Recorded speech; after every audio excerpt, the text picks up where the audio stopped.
and important show. The number to call in with questions is 296-5467. If you're calling from off island, the area code is 808-296-5467. Call in anytime with questions. Joining us today is Matthew Digeronimo, an exciting name. Matthew is a retired naval officer with a formal education in nuclear engineering and business administration. He is the founder and senior managing director for Hawaii's largest mergers and acquisitions / business brokerage company, Smith Floyd Hawaii. Matt hosts the Smith Floyd Water Cooler, a weekly 1-hour Wednesday morning radio show dedicated to starting, buying, operating, saving, expanding, and or selling a privately held business. The show airs live every Wednesday morning from 11 a.m. to 12 on this very station. I'd like to start our show today with some statistics. You sent me some statistics, Matt. Thank you, by the way, for being on the show. I appreciate you having me. Thank you for having me. This is an honor and a pleasure, and I'm excited to chat with you. Well, you shared me some pretty interesting statistics here. Something about family businesses comprising of 90% of all business enterprises in North America. Unbelievable, right? So 90% of all business is small business. And what is a small business? Well, I guess it depends who you ask. Okay. Right. In our day-to-day language, we think of a small business as, if you ask the average person, they'd probably say less than 20 employees, less than 25 employees. The conversation often gets. There's some curveballs in the conversation when we start to talk about government policies that affect small business, because by definition, the federal government has a very convoluted definition of small business, which is a factor of which industries and a handful of other things. So, for example, in the eyes of the federal government, a manufacturing company with 499 employees is a small business. Really? So it just depends on your industry? Is that it? Well, it's a very complicated definition by government standards. Same thing with a hedge fund that could have 2 people running it, but they do $75 gazillion. That's a small business. That's why sometimes we see things on television that'll, like Bank of America will say, in 2012 we loaned $35 bazillion to small businesses this year. Like, maybe. So this is not the small business. This is the small business we think. So this is has it always been this way? This new statistic that was released, or is this a relatively new phenomenon? No, I think if we looked at, certainly in the course of human events, and more specifically our country, small business has always been the backbone of the society and always has comprised a much larger percentage of economic activity and growth. I think the disconnect comes from the fact that ordinarily these topics are relegated to the back pages of our mainstream media, because it's a lot sexier to talk about Fortune 500 companies than it is sort of mom and pop stores. So most of our businesses are mom and pop. Here in Hawaii, I feel that way too. I myself am a small business owner, so I get it. And then that brings me to this other breaking news item that we talked about, which is it came out in CNN Money. This was just yesterday, about how the flu outbreak is killing some small businesses because they can lose customers at a rate of 1 per day if someone's out with the flu. I'm sure you know about the new flu bug. Have you been vaccinated? Do you know about it? No, I don't do vaccinations. Oh, well, you might after reading this article. Some of these people were out for a long period of time. And if you think about it, here in Hawaii, we have mostly service-based industries. My company's a service-based industry, so I get it. If you're out sick, sometimes you're not earning money, and if your company is structured in that way, you're gonna have some problems when you're out for a month, with the flu. Sure. So, and that brings us back to our big topic, which is the secret to small business success in Hawaii. Exciting, huh? And so, I guess defining what a small business is and seeing the kind of things that can threaten it is a good place to start. Sure. And so, going back to some of these other statistics that you sent me, which are really interesting, I was thinking about multi-generational businesses. There are some here in Hawaii. Absolutely. And they've been here for sometimes over 100 years. Absolutely. And according to the statistics you sent, only 30% of family businesses in America will be passing the reins to the next generation, even though close to 70% would like to keep their business in the family. So only 30% move on, multi-generational. and 90% is small business. So that says that a very good portion of businesses are not going to be. Once you die, the business dies with you, right? You're getting right to the heart of the matter here. Really? Because oftentimes discussion about how do you keep a small business in play through multi-generational transitions or through a business sale, we tend to compartmentalize and think that that is just about that business, right? So the landscaping company that's been around for 50 years, the reality of the matter is the compound effect of all this is going to play out here in Hawaii and nationwide unless we can somehow prepare small businesses to more successfully turn these businesses over to the next generation or prepare them for a successful sale. Because there's a couple things working against them. One is, I mean, we talked the statistic that you mentioned really just kind of demonstrates the fact that most business owners who create a business would like to turn it over to the second generation. But what we're seeing is that the younger generation is just not as entrepreneurial as the previous generation. Really? Well, I mean, we grew up with, you go to school, you get a degree, and you work for a big company. There's just, there's a disproportionate number of our small businesses are owned by the generation that is nearing or past the typical age of retirement. Not only are less of them turning over to the second generation because the second generation doesn't necessarily want to or for other reasons. You know, further down the page there, we talk about when it is a second generation business, nationwide, those businesses, their success rate borders around 25%. So 25% of businesses that are second generation succeed, 75% fail. And then it gets even crazier. Third generation, you have single digit success rate in third generation businesses. So what we're talking about survival of small businesses, it can impact the family and their potential financial security, and that's the number one thing that's most important to me when we work with our clients.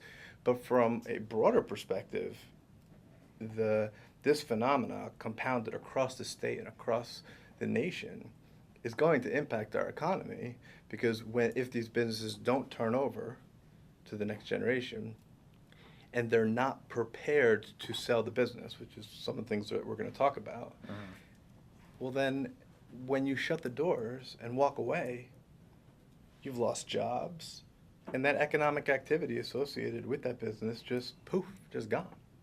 Well, and you're also saying that this generation has a hard time starting a business, or is not as motivated. Would you feel that, or do you feel that they are motivated, but maybe the climate for business here is much more difficult than it was 20 or 30 years ago? Well, that's a good question. I think, if we talk about this generation, it kind of might depend on what we're talking about, because if we're talking about the people who are graduating college now, I think are more entrepreneurial than, say, those that are about 20 years older than them. At about my age, I would say between like the age of like 28 and 45, that current group really grew up with the notion that to be successful, you go to college and then you get a job with a company that takes care of you. That is success.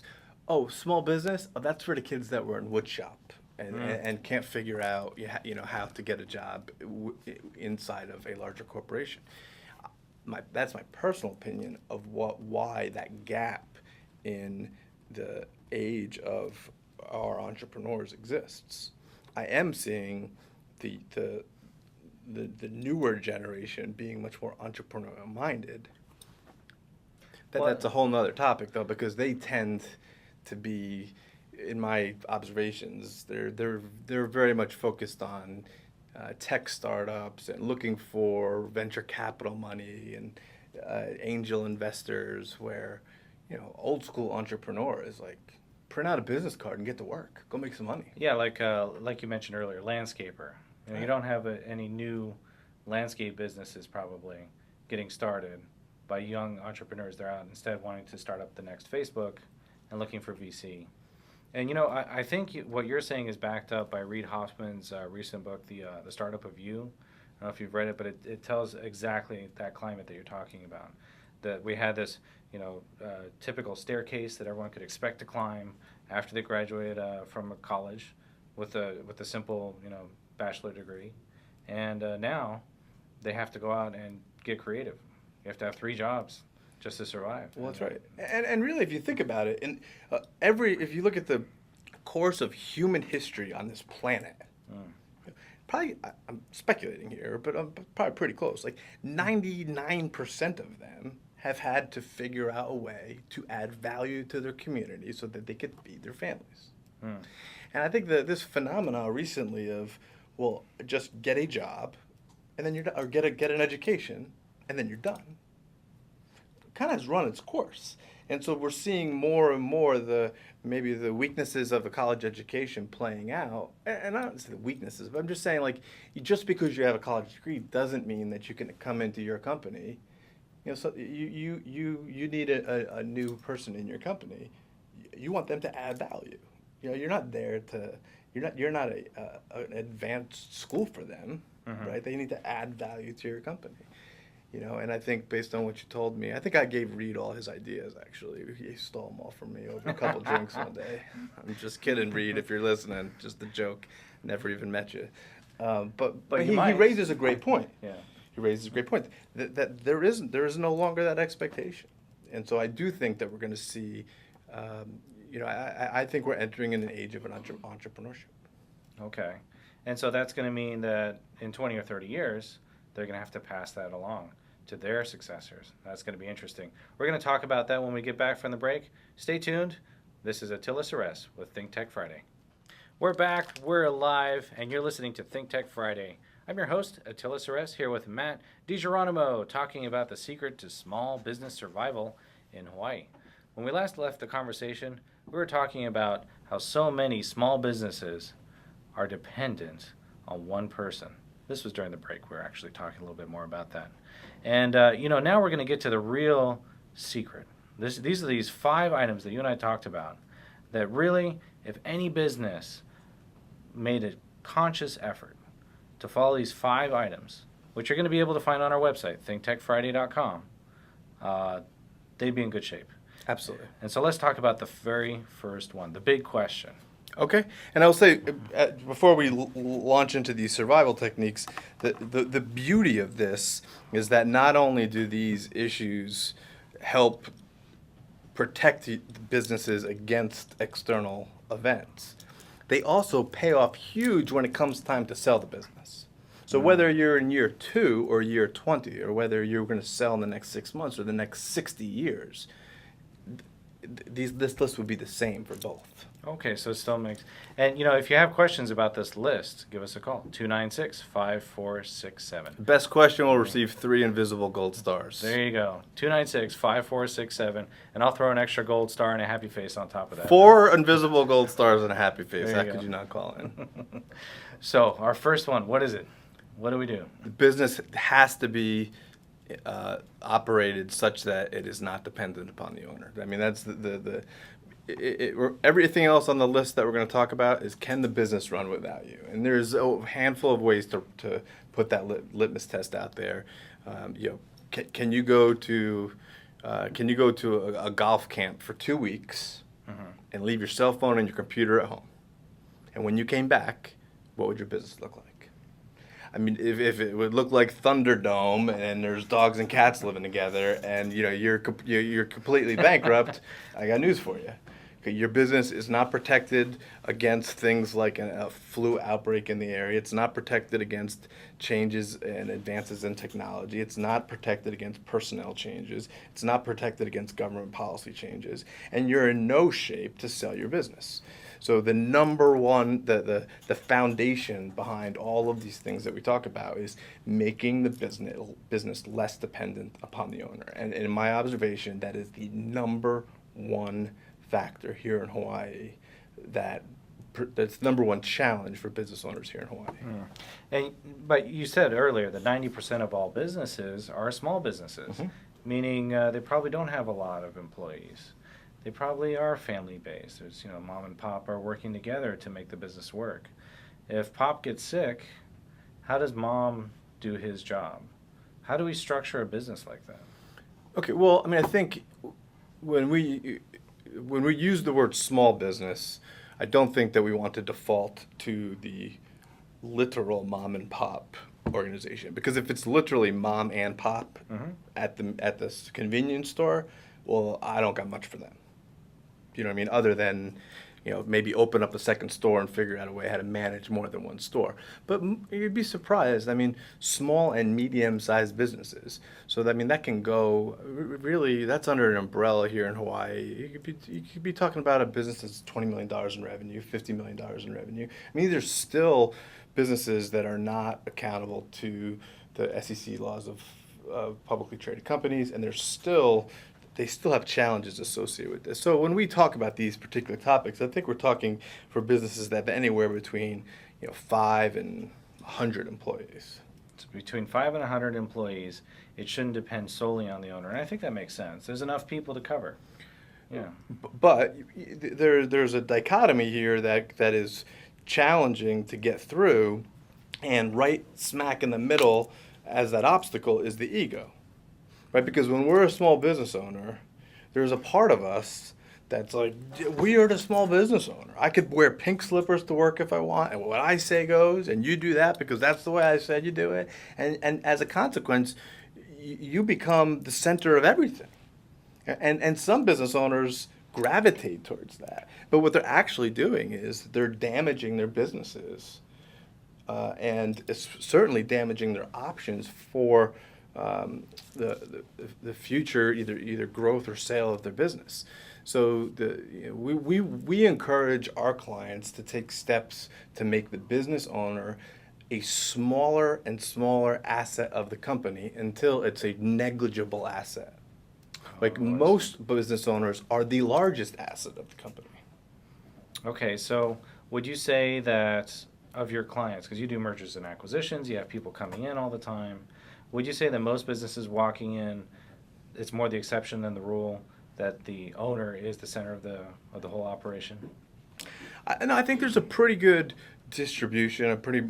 I think there's a decent shaped bell curve that's probably just shifted over. Meaning, yes, the average company has issues with the business owner playing too large of a role. Right. But it's not binary, right? It's not go, no go. We see sort of a spectrum of involvement in the business owners, and sometimes it makes the business unsellable. I mean, the financials are great on paper. Private equity company in California says, I'll get paid these guys $75 gazillion for the business. And then they come out here and they look around and they realize, like, there's no policies for anything. I don't even know who's responsible for what. How are the employees trained? And I said, forget it. We're out. Even though their financials are pristine. So that's number 2 on your list. That's right. I gave us a good segue into there that. There you go. See? Thank you. I'm working. I know. I read a book about television interviews last night, so I'm trying to roll some of that stuff in there. Reed, it was actually a draft of Reed's second book. Oh, okay, good. Again, just kidding. Reed never met you. So what is item number 2? Policies and procedures. Absolutely. Policies and procedures. We got Kivanzi in the studio here behind the camera laughing at me, and I'm on him every single day. Every day. I mean, right? It goes from the way we, he writes down brew coffee, and I'm like, okay, I'm brand new. I walk up to the coffee thing. What do? Brew coffee. Like, do you say it to the pot? Brew coffee. I mean, if you're out of it, where do you buy it? Where do we keep it? He says, check to see that there's enough office supplies every day. Really? What do you check? Well, I just check pens, paper. How many pens? How many pieces of paper? And it's ridiculous, right? So I'm being kind of silly here, but the point is, there's no reason why a business with 10 employees shouldn't run with the same standards of exactness as a Fortune 500 company. And unless we are writing down what we're doing, I'll give you an example that you're going to be able to empathize with. Every small business knows this. And I tell my staff, look, this is the red flag, okay? When you hear what I'm about to do, somebody says, red flag, okay, and it sounds like this. Hey, where's the, how do we do that thing? We've got that client who needs the ABC. How do we do that? I don't know. Paul normally does that. Well, where's Paul? Paul, I don't know, Paul's out on the road with, okay, call Paul. He's not answering. Okay, doesn't he have the password though written down underneath? No, I don't think so. Hey, Stacy, you used to have, yeah, the password used to, okay, that's red flag. Red flag, stop. We're off the reservation. This is not the way we run a business. But yet every small business, it deals with those types of situations. That's what Post-it notes are for. Come on.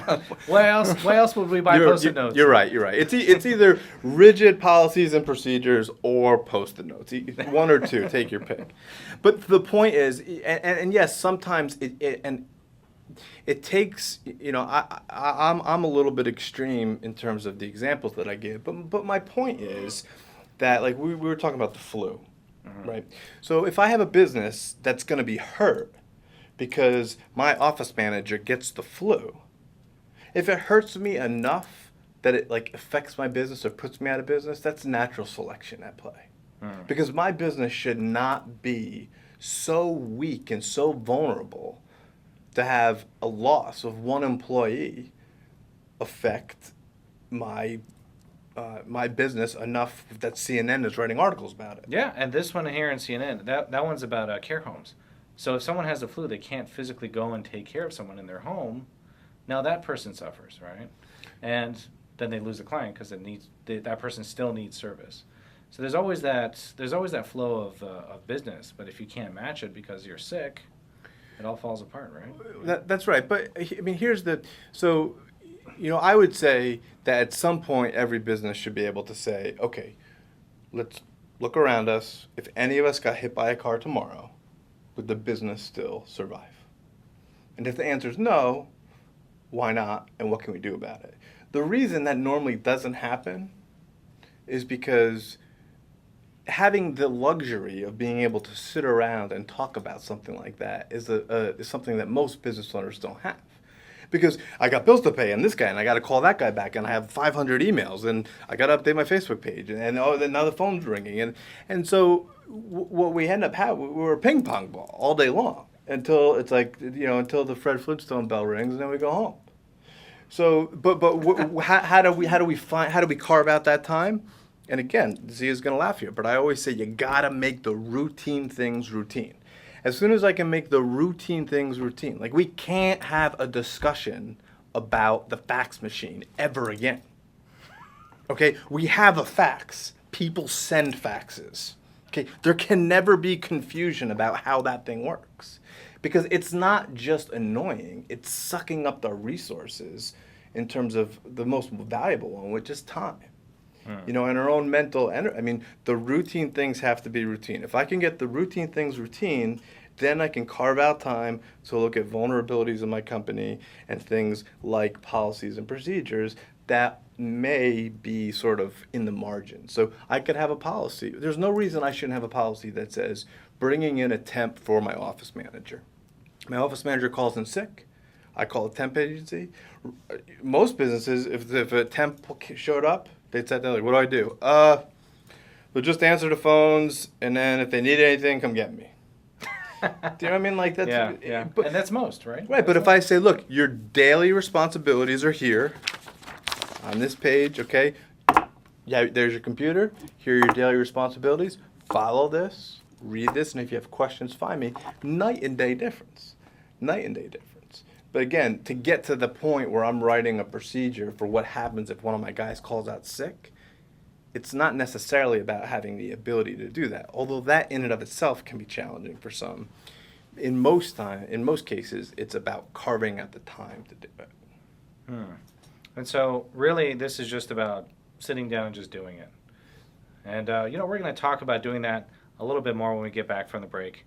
This is Attila Seress with ThinkTech Friday. Stay tuned. We'll be back after the break. We're back. We're live, and you're listening to ThinkTech Friday. Those of you out in the internet world listening to us live streaming, thank you. We appreciate you tuning in. We're here talking with Matthew Digeronimo, talking about the secret to small business survival here in Hawaii. But first, before we get back to the conversation, our producer here, Jay Fidel, has got an announcement about the transportation program. Tell us, what's that all about, Jay? Well, I know you're going to do this anyway, but I want to do a shout out today, actually, Attila, to Leah Rodriguez. to Jack Waters, to Patrick Leonard, our people at KGU who help us. I also want to say that this is a great show, honestly. You know, nice job, Attila. Thanks, Matt, guys. You're terrific. You ought to go on the radio. Actually, Matt is. Do you know any good stations that are down here that would? I'm looking for a station. I'm not happy with the one I'm at. I could tell you stories about the management of the station that I'm with right now that would blow your mind. That's why- We're not. This isn't on right now, is it? Okay. That's why you got to shout out here once in a while. You know? Anyway, so yeah, I wanted to say that what you're talking about is really helpful to startups, and that includes tech startups. I hope they're listening today, but it also includes nonprofit startups. It even includes organizations like ThinkTech Hawaii. I'm making notes of what you're saying. This is very valuable. My question, though, Matt, is how did you learn all this in the nuclear Navy? How did you learn all this running for Congress? Where'd you pick this up? Well, I think what I learned in the submarine world and spending a lot of time in the nuclear engineering world prior to my Navy times, everything is procedural. Everything is procedural. And what we learned very quickly is that a procedure that looks like it's overdone or a little bit too burdensome, you can find out very quickly that it's not when you fail to follow it. And that you find out that it's all written in blood, meaning, so I think it was Mark Twain that said that I'm not going to we learn from other people's mistakes because I'm not going to be able to live long enough to learn them all myself. So a lot of it was just sort of learning how to manage a group of 60-some people in a nuclear power plant. But the other thing that really has nothing to do with me and just the benefit of my industry is that we work with business owners day in and day out, and we see the same things over and over and over again. And you can't help but, even though I'm the dumbest guy in any room I walk into, eventually I can recognize a pattern. Like, geez, the best businesses, the businesses where the people are cashing out for, just absolute jackpots, what are they doing that's different than the people who have businesses that are unsellable? Because they both work just as hard, but they made different decisions. Yeah, this is very valuable. So tell the people when you're on KGU, the station, the unnamed station, when you're on, and the name of your show and all that. Absolutely. I do host the Smith Floyd Water Cooler, which is on Wednesdays at 11 a.m. on 760. And and I make a lot of noises, just like I just did there. Water cooler, it sounds like a sitcom, water cooler. Yeah, well, we drink a lot of water on the show. I find that drinking water just no breaks. That's the challenge. No, you wouldn't believe what goes on in that studio. That's the challenge. Ever hear of a Boilerman's helper? Never mind. No. I think I got a visual here that's just distracting me. It's the Smith Floyd Water Cooler. We talk about these types of issues for small and medium-sized businesses in the community, and we also do our best to put as many resources on our website, which is smithfloyd.com, as we can, and invite people to tune in on Wednesdays or check us out on the World Wide Web. Oh, thank you, Matt. But I did want to talk about transportation. We're having a program that is the ThinkTech and HVCA organizations that collaborate every month. As Matt knows, because he was on one of our programs on the Jones Act. A lot of fun. He and Colleen Hunter-Busa got into a great discussion at that time. Made it very popular, actually. Yeah, I think she had a good time too. We're not sure, but okay. February 28th, we're doing a program on transportation. We call it Transportation in Hawaii. And the tagline is, how are we getting around these days? Which is a, multiple compound question for sure. And it's 11:30 for lunch, and it runs to 1:30. We have a panel of 8 people. This is major. Wow. Our moderator is Cheryl Soon. We have an opening speaker, Senator Kalani English, who's the chair of the Senate Transportation Committee. We're going to move fast with 8 people. We have government, we have industry, and we have academia. We're going to have, great little articles, talks coming from various places about transportation. Come one, come all, find out what's shaking, and more important, what's moving. What's moving in transportation. February 28th. Sign up today at hvca.org. It's February 28th, the Plaza Club. See you there, or be square. I hope you come, Matt. I'll be there. All right, good. Thank you, Attila. Back to you. Of course. Well, thanks for Thanks for sharing that. You know, that does remind me, last week we were talking about electric cars. We had an electric car expert on here.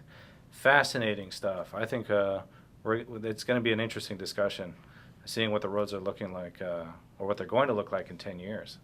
That's neat stuff. I'd be very.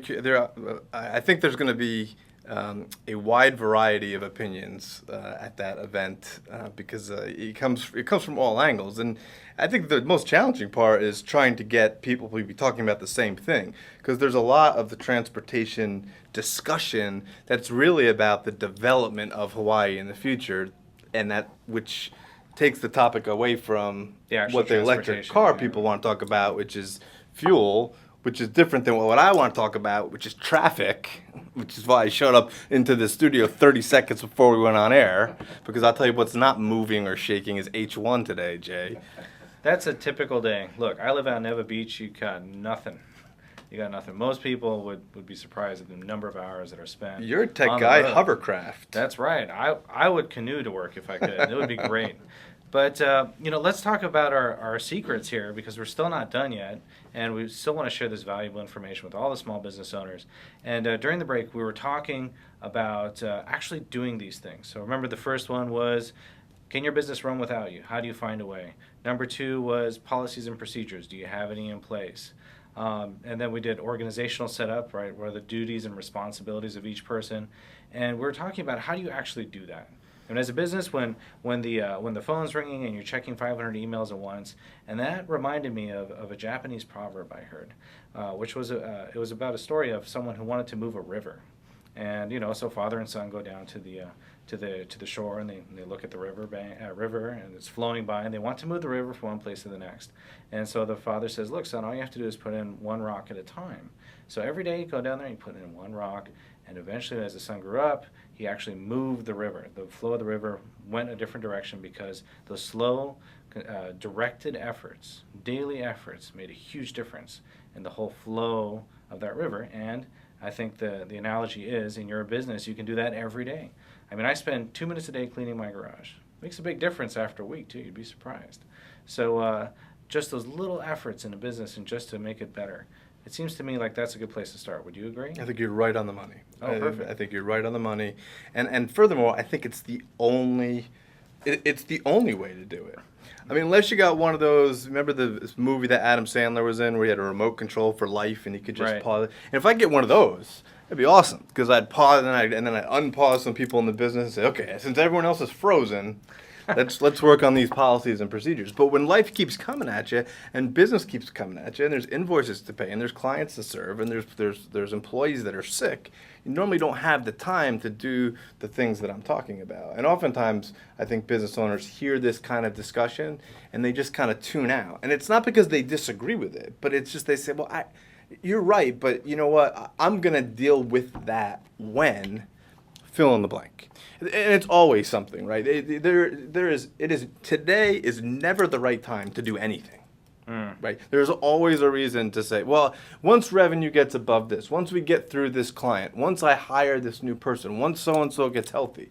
But that never happens. And you were saying earlier that the businesses that are walking into your office that are acquired for millions of dollars, and those that are not, work just as hard, right? Absolutely. So they work this. It's just they're not doing that kind of regular, directed effort to improve themselves. That's right, because the culture of a company develops with or without your participation, right? So whether or not there's enough external factors out there that if you do nothing, you will be defined by the things that happen to you. I mean, that's just a fact. I mean, that's in our lives, it's in our relationships, and it's in our business. So the idea of, for example, we talked about policies and procedures, or your organizational setup, duties and responsibilities. At some point, you have to say, just throw a pebble in the river. Just do it. Just today. If it's 2 minutes, that's fine. If you can carve out the time to say, can somebody, and watch this, can somebody please make a procedure for how we make coffee? Meaning, why do we ever run out of coffee filters? How could that ever happen? We're a company that makes these high-tech products that put men on the moon, and we run out of coffee filters, and now we have this client coming in, and so-and-so's got to run to the store. How does that happen? And you say, well, come on, Matt. Well, I'll tell you what. Do it. And I did this with Zia earlier today, and I said, okay, I'm going to follow this. Like I'm just some man off the street. And you read it, and you can't do it. The procedure doesn't work. And so it's not about coffee. But it's about developing the culture that gets behind the idea that things have to be written down, and it has to work. Because let's say you take the 10% of businesses that do write stuff down. 60% of them write it down, and then they pat themselves on the back, and then it goes on a book that sits on the shelf, and no one uses it. Or when they do use it, it's outdated, or it doesn't work. Or they say, I don't know, the form's in here somewhere.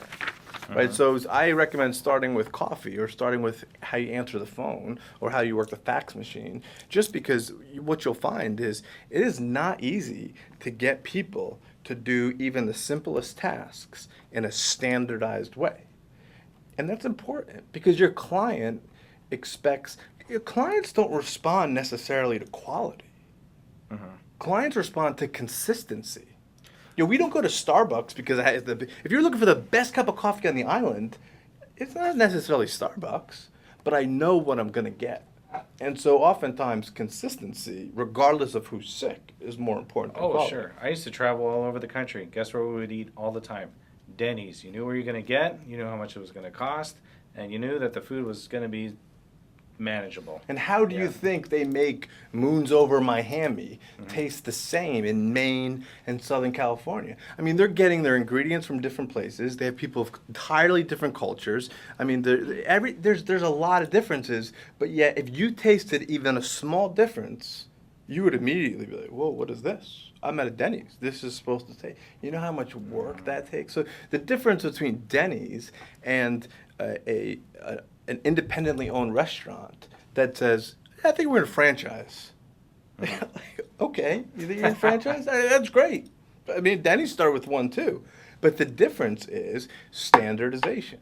Because as soon as something is dependent upon me verbally telling someone, you do it this way, you could forget it. You're going to hit a wall at a certain amount of growth that you just can't get through. Well, and that goes back to what you were saying earlier about how when people walk into your office and they're ready to sell their company, how do they see it? But you know what? We're going to talk about that in our final segment. Stick with us. This is Attila Seress. We're talking with Matt Digeronimo on ThinkTech Friday. We'll be right back. I guess we got it. We're back, we're live, and you're listening to ThinkTech Friday. I'm your host, Attila Seress. We're talking with Matt Digeronimo about the secret to business survival in Hawaii. Now, when people go to sell their business, they felt they put in their hard-earned years, they're ready to go. What happens? They come to you, and they feel like they should be given a big paycheck and reward for their hard work. Does that sound right? It's a great way to say it, and I think unfortunately, that separates those who have run their business such that there is a big payoff at the end, and those who have run their business where there's not. And as we said before, oftentimes the work, they're working equally as hard, but they're just choosing to do different things. And the difference in the mindset is that there are many business owners who, when they think about selling their business, they kind of visualize it almost as if, like, I've run a race or I've played a game, now it's over, where's my prize? Like, look how well I did. Look at my finances. Look how much money I made. Where's my prize? The reality of the matter is the business valuation and the successful sale of a business has a lot more to do with how well did you prepare your business for someone else. It's like preparing your home for a guest. Oh, I see. Not how well did you do, how well did you prepare it? Because the number one concern of the buyers of small and medium-sized businesses is that I'm going to buy this business, the owner's going to walk away, they're going to take their friends and family with them, and then I'm going to be stuck with nothing. A bunch of phones that don't ring. That's the number one concern. So if we can alleviate that to show the potential buyers, no, we got this under control. We have policies and procedures. Our employees are trained. We have a training program. I have an organizational chart, which, by the way, quick quick side note, I want to mention something about the organizational chart. Most small businesses, if I ask them, let me see your organizational chart, they draw like one box and then write their name in the middle of it, right? And then they're done. Right. And then they're done. And a tip that I learned from reading Mr. Gerber's The E-Myth was that right from the beginning, make an organizational chart for your business, not as it is today, but as you envision it to be 5 or 10 years from now. Oh, I see. So if you have, would you have someone that managed IT? Would you have some human resources? How many sales associates would you have? And obviously, all plans change.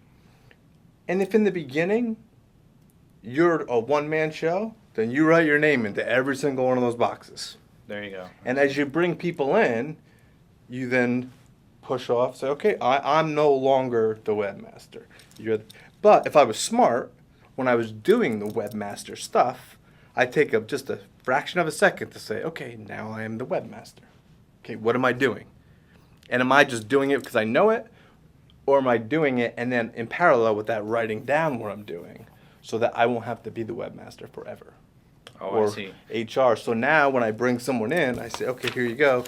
Here's the stuff that you need to do to be the webmaster. And then I change my org chart and I write in Kivon Zia's name, and he's the webmaster, and I'm no longer. And now I'm building a vision. I've created a vision, and now I'm building it. And that org chart, in my opinion, creates a very powerful visual that you can put right somewhere in your business and by your computer, on your desk, that you can look at every day to remind yourself of what you're trying to build. And then that also gives you a baseline for comparison. So say, for instance, you're not the best salesperson, but when you bring in a better salesperson and they are better at their job than you are, you're the baseline, right? That's right. Because you're the business owner that has to be able to do everything. But let's go through these last two so we don't leave our collars hanging. But we have the managing risk of revenue. How susceptible are you to a single event? And we talked about that with the flu. But you gave me an example earlier about if you're a sunglass company and you sell sunglasses, you should probably sell umbrellas. How does that work? Yeah, I mean, that analogy comes right out of Henry Hazlitt's Economics in One Lesson. But the point is, we have to take a look at not just how much revenue we have coming in, but where is it coming from and what are we providing to get it? So, for example, if 80% of our revenue is coming from one client, and it also turns out that one client was a high school buddy of ours, or that someone that we golf with every weekend, or just what is that one? Is that one company? Are they in an industry that could be antiquated by a new piece of technology, or are they? What if they turn this over to the second generation and it collapses? Which it kind of is in the same ballpark of what if some employees don't show up because there's flu. We're trying to protect ourselves from external events. And looking at our revenue streams is an important issue, not only to protect the survivability of our business, but also for how sellable is the business. Because a savvy business buyer, one of the first things they'll look at is, I don't care you did $5 million in revenue. Where did it come from? Oh, well, it came from these 35 people. Okay, did any of those 35 people account for more than 25% of your revenue? Yeah, and your insurance agent is going to have that same question with you. So a lot of these questions, it seems like, are already out there with life insurance agents. They're going to ask you what happens to you if you die. What happens to your business. They're going to. I know. My general liability and professional liability insurance guy. He comes in. He says, "All right, you have to tell me what are your top producing customers. How much are they giving you? What percentage? And if that percentage is too high, they're going to say, well, we're sorry." Sure. So, there is some diversification. And then the last item, just real quick, we were talking about back office management. So most businesses focus on the service they provide, but they don't really think about the back office, the HR portion. And what's your solution to that? My solution is determine as a business owner what are the things that only you can do. Okay. And then do those things. Most business owners fall into the trap of doing the things that they can do. Meaning, I can do my books, and therefore I'm not going to bring in somebody else to do it. I will do it myself because I can do it. And I'm not going to hire someone to do my website because I can do it. But are you the only person that can do it? Because usually the thing that makes your business special and the thing that puts your business prepares your business for growth is the service that you provide and the passion of the owner. But like many business owners will tell you is, I don't have time to do the thing that I love to do so much. Like I love painting walls, but I can never paint. I can never go out and paint because I'm stuck with all this other stuff that I have to do. So if I can focus on what are the things that only I can do and do those, bite the bullet on the other things that you can do it. You could drive a car with your feet too. It doesn't make it a good idea, right? I mean, like bring in professionals, pay the money, and have them do it. Take it off your plate if it's not something that you can do in-house. And remember, when we're looking at, does that save us expenses? Most people only think in dollars. We got to think of terms of dollars and hours being an interchangeable currency. Right, because when you're out there doing what you really love, you're bringing in money also. That's right. So if you do more of that, and that passion flows through to the customer, and the customers are more attracted to you in that way. Right. So That all works. most owners say, well, I don't want to pay $150 a month for that. But what they're not considering is how much value is being added by the time that they will now be able to spend because they're not doing that thing. Wow, interesting discussion. And unfortunately, we are out of time, but this was so much fun. Thank you for coming on to ThinkTech. Well, thanks for Really having appreciate me. it. Jay, thanks for having me. It was an honor to be here. If you missed any part of this program, be sure to visit our website to download the podcast. The website is thinktechhawaii.com. That's ThinkTechHawaii.com. And if you like our program, go ahead and like us on Facebook. This is Attila Seress, your host for ThinkTech Friday. Thanks to our Chief Engineer, Jack Waters, Account Manager, Patrick Leonard, Board Operators, Leah Rodriguez, and Jay Fidel, whose passion makes ThinkTech possible. And thank you for listening. You make the show possible. We'll be back next Friday, but be sure to tune in Wednesday with Jay Fidel for more ThinkTech. Remember to appreciate life, do good to others, and have a great weekend. Aloha.